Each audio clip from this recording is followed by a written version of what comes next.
bone म्यारो उसलाई मिठो लाग्दो रहेछ ताने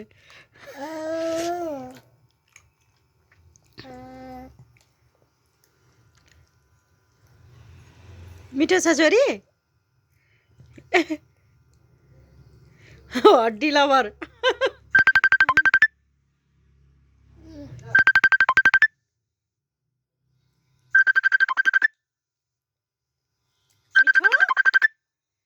मिठो छ छोरी मिठो दिदीले पकाएको मिठो छ रितिका दिदीले पकाएको मिठो है जहिले आयो पकाउन भन्थे दिदीले भनेर आउने छोन्ली फेरि तेरो दिदी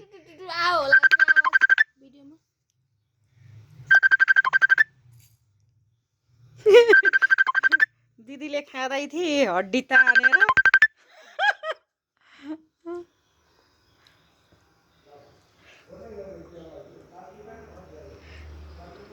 यतिखेरको है यिनीहरूको आनन्दको बिन्दास लाइफ हेर्नु बच्चा 20 महिना अब लाग्नुहुन्छ 19 महिना चल्दै हुनुहुन्छ पुकुली मासु नभए भात खानुहुन्न यस्तो हुनुहुन्छ दिदीलाई नि देऊ खुवाइदेऊ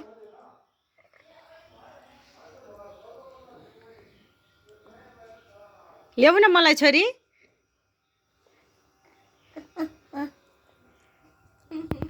मिठो छ छोरी